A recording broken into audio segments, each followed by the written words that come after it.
Salut! J'espère que vous allez bien. Aujourd'hui, je vous retrouve dans une vidéo FAQ. Je vais répondre à toutes vos questions. Il y a peu de temps, je vous ai demandé sur mon compte Instagram. Donc d'ailleurs, si vous n'êtes pas abonné à mes autres réseaux sociaux, je vous les indique à l'écran. TikTok, Instagram. Si vous avez envie de me rejoindre là-bas, c'est avec grand plaisir. Et du coup, je vous disais que sur Instagram, je vous ai demandé tout simplement si vous aviez envie de me poser des questions, etc. Et j'ai quand même eu pas mal de questions. Donc, je vais y répondre dans cette vidéo YouTube. J'en ai déjà fait plusieurs des FAQ, donc n'hésitez pas à aller voir les anciennes. Si vous aimez ce genre de contenu, n'oubliez pas de liker la vidéo, n'oubliez pas de me laisser un petit commentaire. N'oubliez pas également de vous abonner à la chaîne YouTube pour pas manquer les prochains contenus. Vous avez le bouton s'abonner en bas de l'écran. Je vous inviterai également à activer la cloche de notification, ça vous permettra de savoir quand une prochaine vidéo sort. Et nous, on est parti pour cette FAQ. Alors j'ai vraiment toutes vos questions là, donc je vais pas forcément répondre par thématique, je vais un peu prendre comme ça vient et j'y répondrai au fur et à mesure. Première question. Vois-tu déjà les bienfaits de ta formation d'entrepreneur sur ton activité? Si oui, sur quel point? Alors ça, c'est une question qui va être un peu compliquée à répondre. Pour celles qui me suivent sur Instagram, c'est plus parlant. Pour celles qui ne me suivent pas sur Instagram, c'est un peu compliqué. En fait, sur Instagram, je vous mets au jour le jour ce qui se passe un petit peu dans ma vie, etc. Je vous fais des updates, tout ça, tout ça.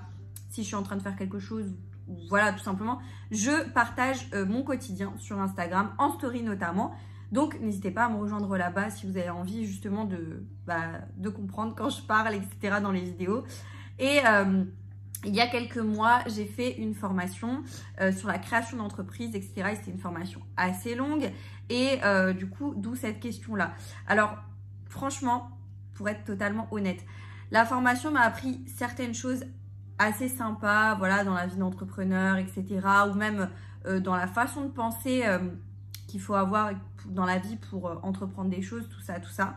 Maintenant, sur le métier d'entrepreneur, vraiment, quand tu veux ouvrir ta boîte, tout ça, j'ai pas eu vraiment les réponses que j'espérais. En fait, j'ai un peu encore du mal.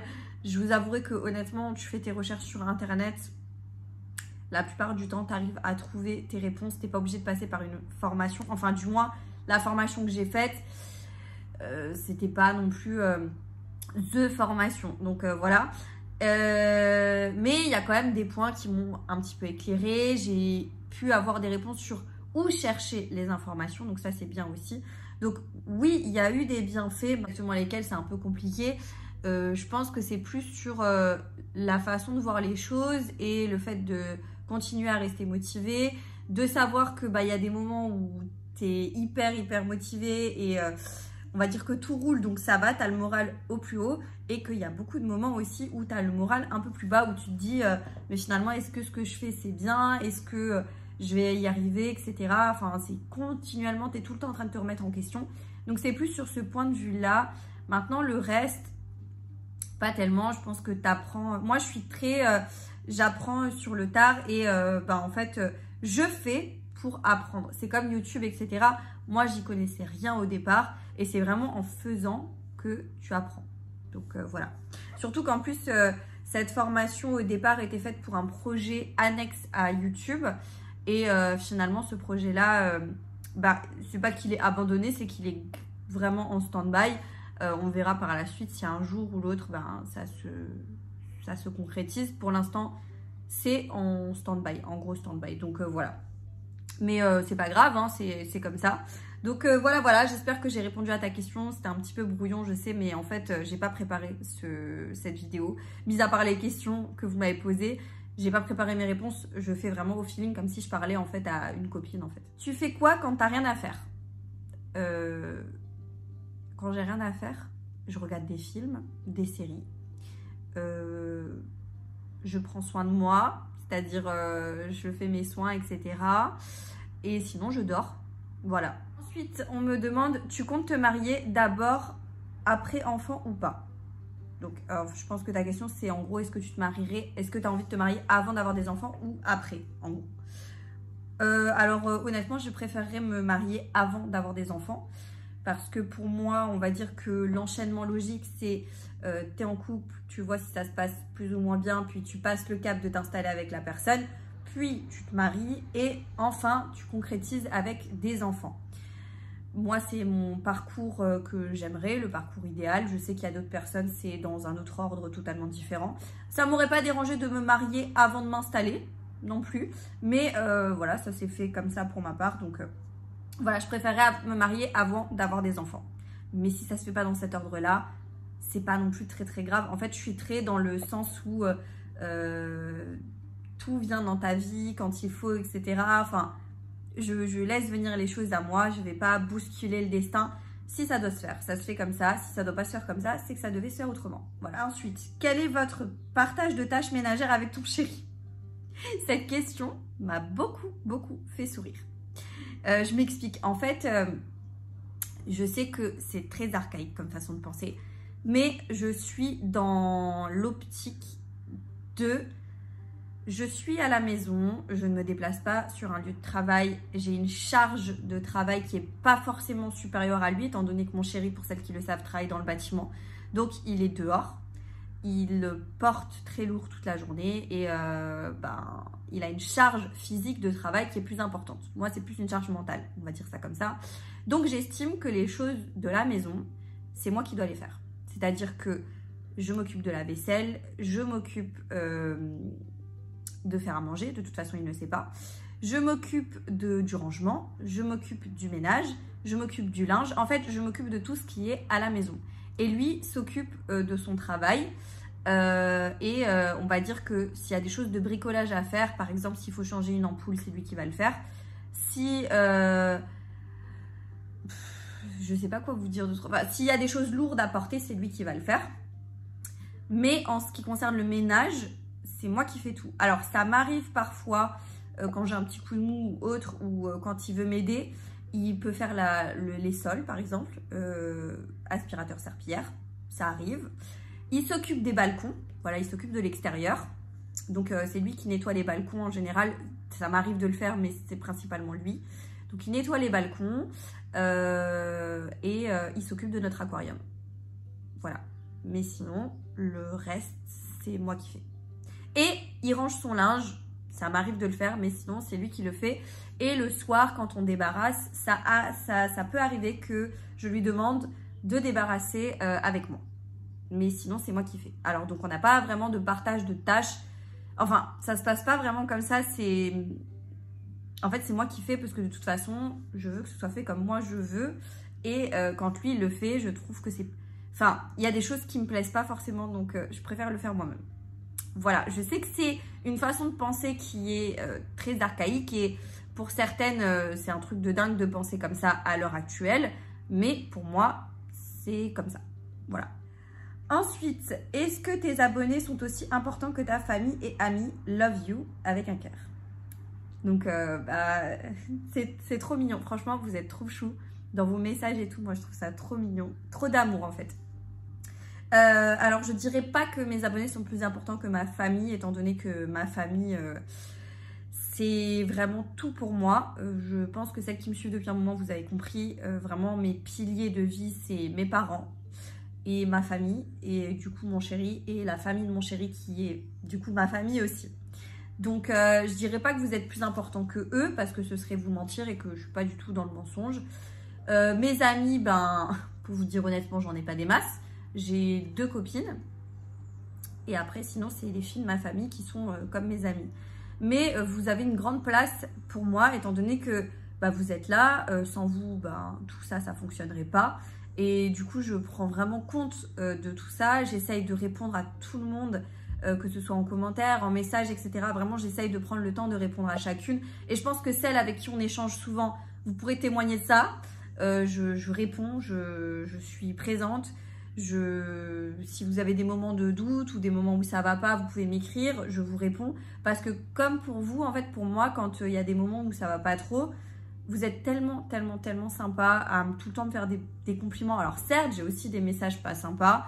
J'en ai quelques-uns, c'est plus des commentaires vidéo YouTube ou sur TikTok, mais il y en a vraiment pas énormément. Et du coup, le fait que j'ai beaucoup de positifs, c'est hyper enrichissant et motivant pour moi. Donc, vous avez une grande place. Maintenant, de là à dire amis, c'est compliqué parce que amis, c'est vraiment, on se voit, on se communique tout le temps, on se raconte des secrets, des choses comme ça. Mais vous avez une très très grande place pour moi. Donc voilà. Qui me demande, tu arrives à vivre pleinement des réseaux sociaux actuellement?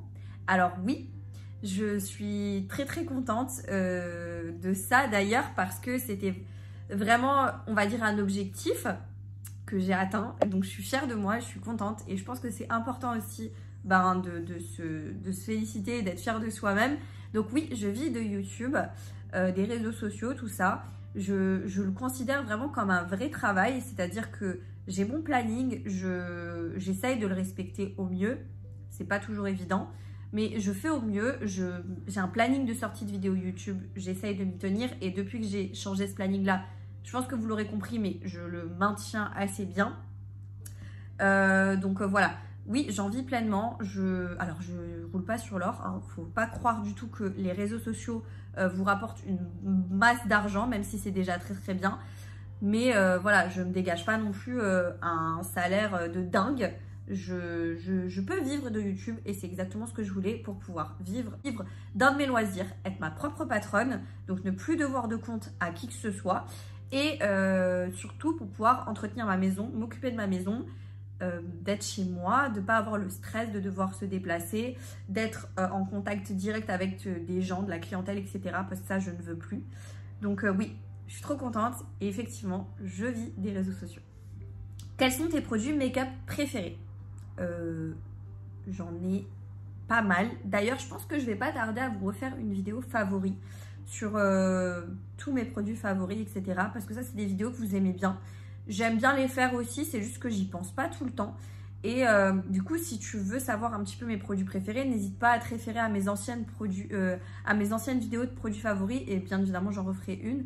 Mais en termes de maquillage, je vais plutôt te dire les marques avec lesquelles je me sens bien pour me maquiller. Alors franchement, au niveau rapport qualité-prix, on va être plus dans ce rapport-là. J'adore aller chez Action. Je trouve que les palettes, elles ont un rapport qualité-prix de dingue. Donc les palettes Fab Factory notamment, je trouve qu'elles ont vraiment une super pigmentation et elles sont vraiment bien. Celles de chez Max & More, elles sont très bien aussi. Donc voilà, produits de chez Action, j'aime beaucoup. Sinon, j'aime bien tous les produits de chez Shiglam. Franchement, j'ai rien à dire. C'est des très très bons produits. Le rapport qualité-prix, il est dingue. Maintenant, pour les fonds de teint, choses comme ça, j'ai pas encore trouvé ma pépite chez Shein. Mais pour tout ce qui est teint, on va dire que j'aime bien Herborian, It Cosmetics, donc vraiment des CC crème, bébé crème. J'adore aussi le fond de teint Accord Parfait de chez L'Oréal. C'est une pépite, je l'aime vraiment beaucoup. Après, en termes d'anti-cernes, c'est Max & More chez Action. Vous avez les anti-cernes, je les aime beaucoup aussi ceux-là. Donc voilà, ça va être à peu près ça, mes favoris make-up. Et sinon, je vous ferai la vidéo sur les favoris, tous mes favoris, soins, etc. Comme ça, on aura un petit update. J'ai une deuxième question de toi aussi. Quel est ton métier? Bah du coup, mon métier, c'est créatrice de contenu sur les réseaux sociaux. Voilà, je fais que ça. Ensuite, coucou. Qu'est-ce qui t'a donné envie de te lancer sur YouTube? Ne change pas, tu es incroyable.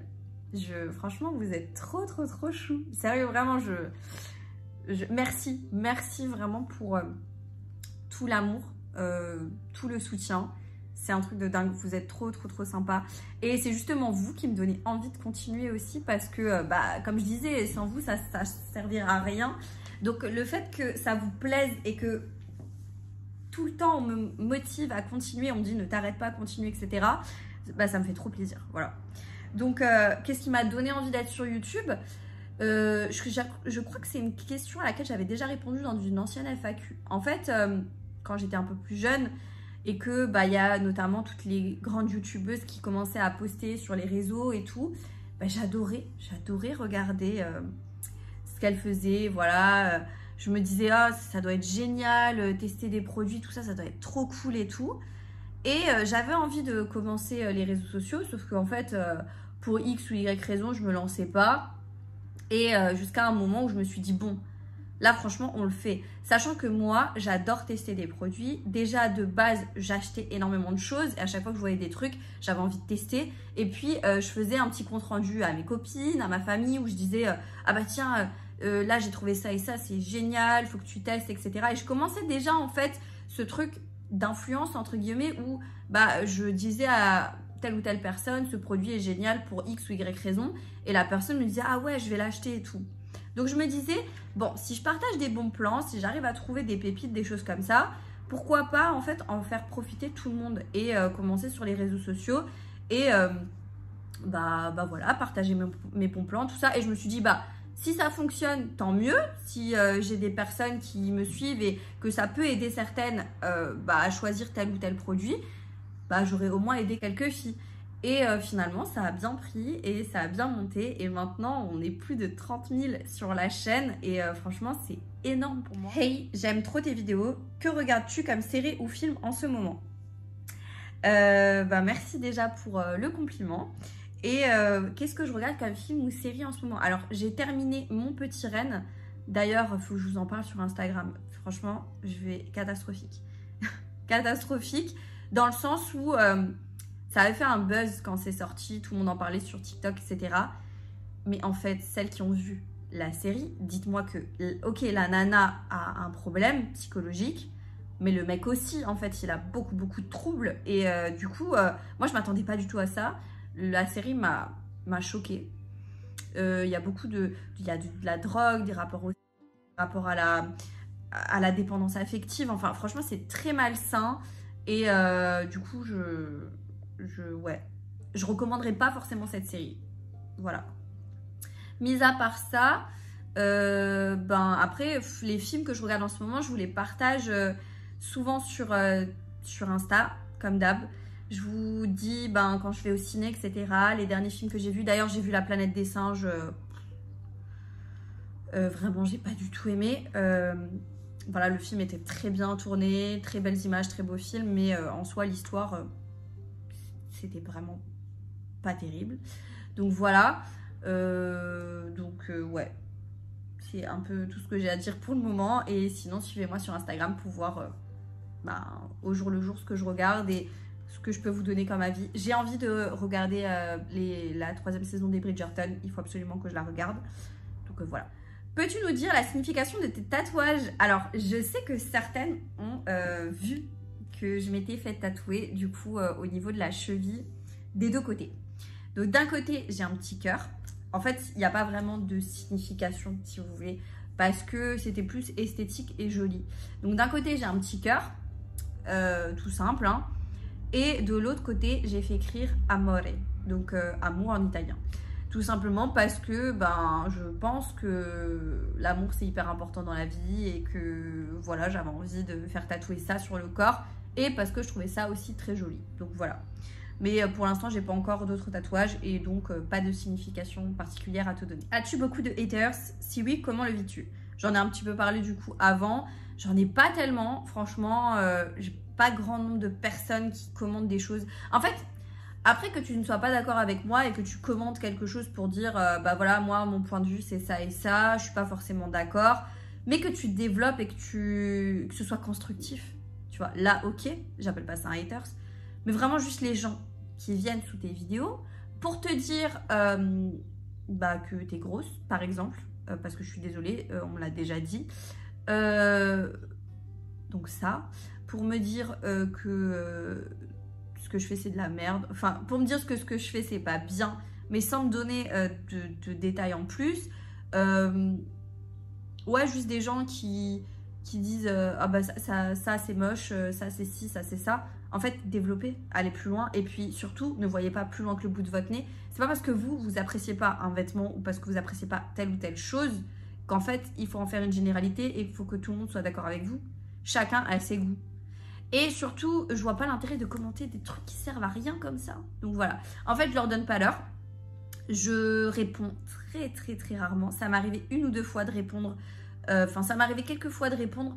Mais sinon, en fait, je prête pas attention. Et je me dis que ça fait un commentaire en plus. Et que pour l'algorithme, c'est bien. Voilà.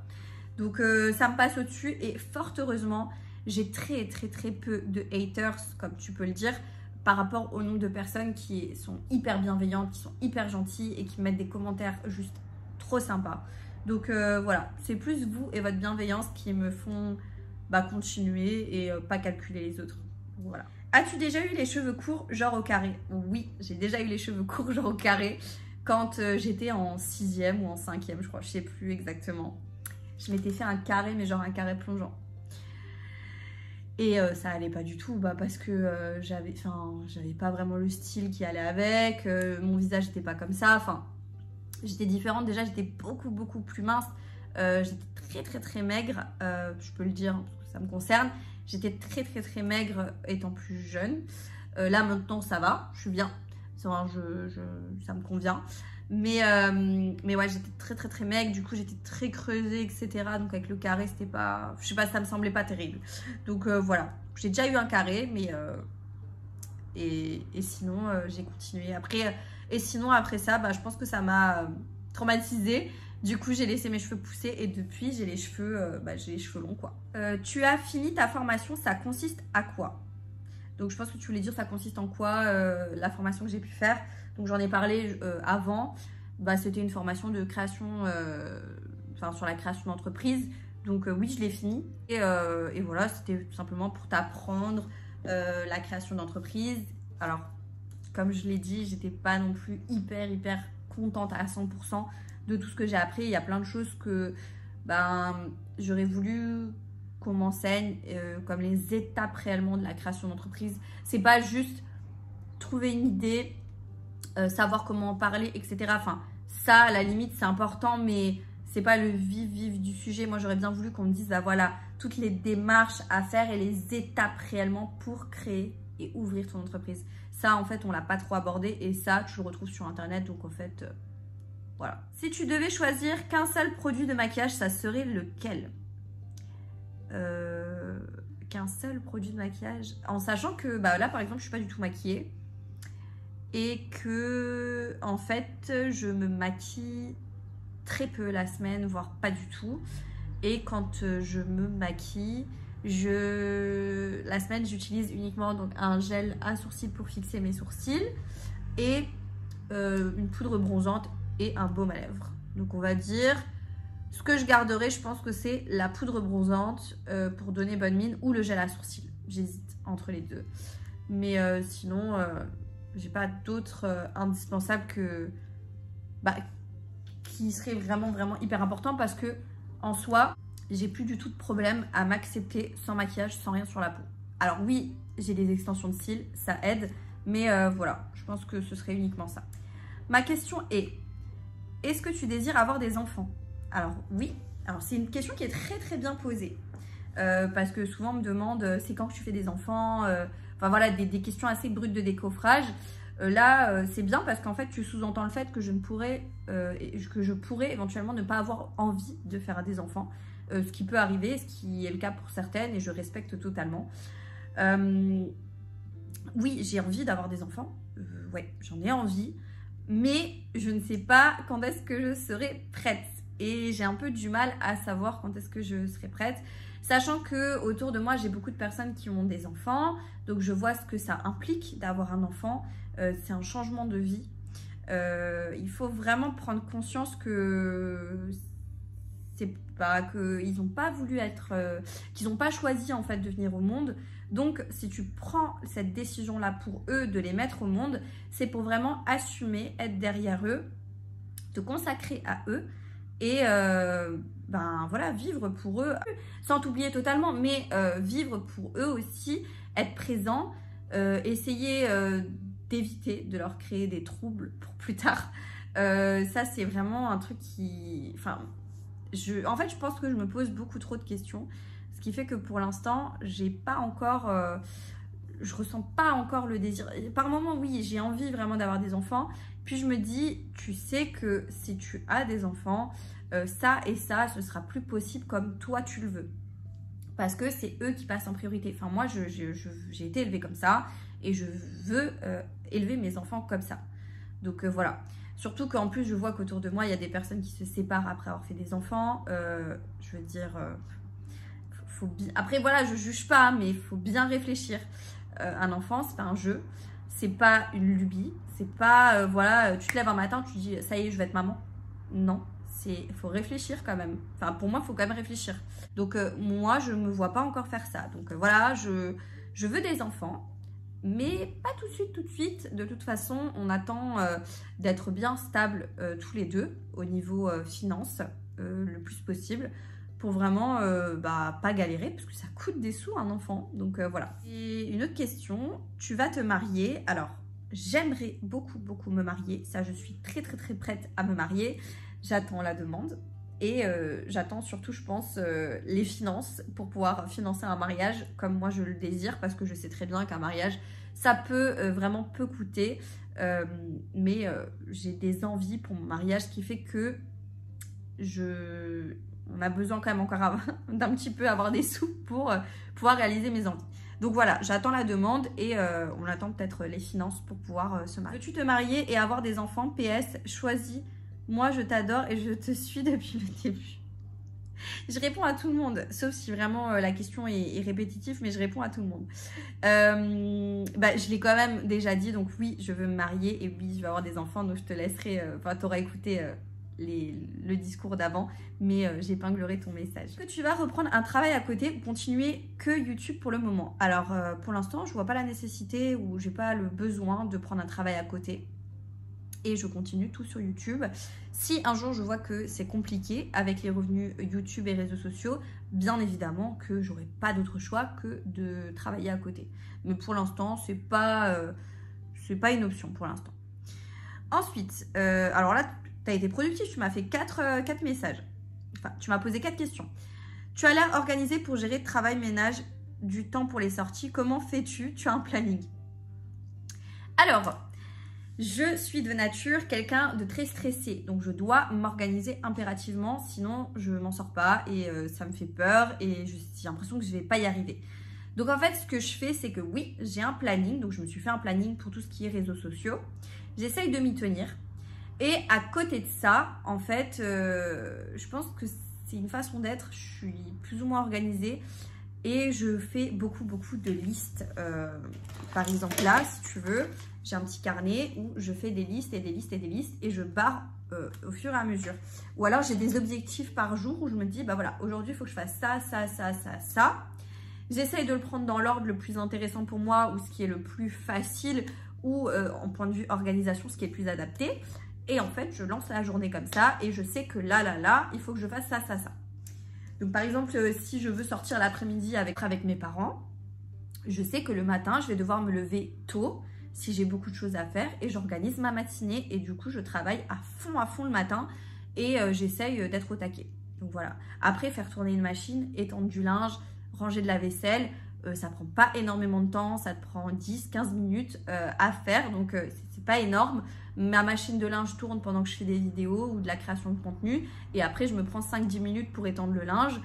C'est l'avantage d'être chez soi, tu es plus organisé, tu arrives à mieux gérer ton temps et après tout ça, voilà comment je m'organise un petit peu. Et le gros ménage, c'est une fois par semaine et sinon le petit ménage, c'est voilà, entre deux, je passe un petit coup par-ci par-là. Donc voilà, c'est juste de l'organisation, mais moi les listes, ça m'aide énormément et ça me permet de me décharger un peu mentalement de ce que j'ai à faire. Comment affrontes-tu les périodes de tristesse? Alors, j'ai pas vraiment de période de tristesse. J'ai des périodes de stress, des périodes où ça va pas trop parce que du coup je suis hyper stressée ou parce que... du coup, vu que je suis stressée, je me sens pas bien, etc. Ça me tape sur l'estomac et tout. Quand c'est comme ça, en général, que ça va pas trop, soit je craque un bon coup, c'est-à-dire que je laisse l'émotion sortir, je pleure. Et je vous assure que ça fait du bien. Soit, moi, mon remède ultime à chaque fois que ça va pas, c'est ma mère. Mes parents, en fait, globalement, je passe chez eux et en fait, je leur raconte tout.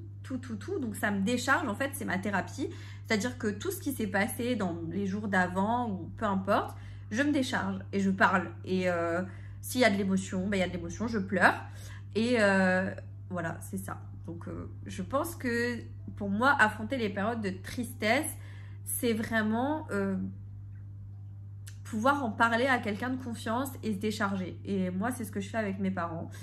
Maintenant, sinon, ce qui peut aussi m'arriver, c'est de prendre du temps pour moi, de prendre soin de moi, faire un truc que j'aime, c'est-à-dire faire des soins par exemple, voilà, aller me vider la tête, faire un tour dans les magasins, ça m'aide aussi beaucoup. Donc voilà, voilà un petit peu comment je fais. Quel est ton parcours professionnel? J'en ai fait déjà des vidéos sur mon parcours scolaire, professionnel, etc. Alors, j'ai fait mes études jusqu'au lycée, j'ai été en seconde générale, j'ai fait, bon, maintenant ça a changé, mais j'ai fait une seconde générale dans un lycée public. Ensuite, partie dans un lycée différent pour faire un bac STI 2D architecture et construction. Donc j'ai terminé ce cursus-là, j'ai eu mon bac. Donc c'est un bac technologique. Ensuite, après ça, j'avais envie de changer parce que ça ne me plaisait pas du tout. Je suis allée en école d'esthétique, donc j'ai fait de l'esthétique. J'ai fait un CAP esthétique, j'ai fait un brevet professionnel esthétique et j'ai fait un BTS esthétique. Donc le brevet professionnel et le BTS, je les ai faits en alternance et le CAP, je l'ai fait sur 1 an. Après ça, du coup, je travaillais en alternance dans un institut. Ensuite, j'ai arrêté là-bas parce que ça ne se passait pas du tout bien. J'ai été un petit peu au chômage et c'est là que j'ai commencé les réseaux sociaux. Ensuite, je suis allée dans un autre institut de beauté où j'ai travaillé quelques temps et pareil, ça ne s'est pas bien terminé. Donc en fait, on dit jamais 203, mais moi 2 fois ça m'a suffi. J'ai dit c'est bon, c'est pas possible, c'est pas pour moi.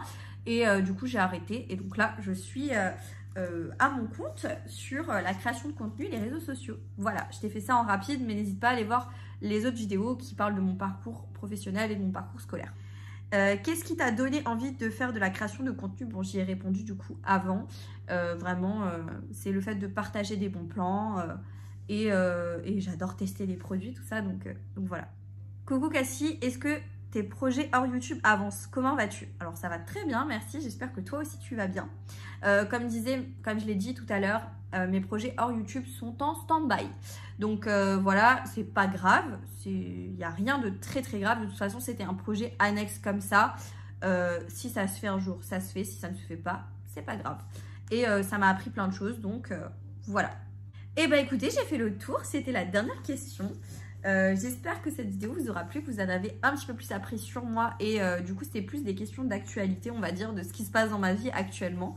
Donc voilà, ça m'a fait plaisir d'y répondre. N'oubliez pas de laisser un petit commentaire en me disant si vous avez apprécié le contenu. Et du coup, écoutez, moi je vous dis à très bientôt dans une prochaine vidéo. Jusque là, portez-vous bien. Ciao.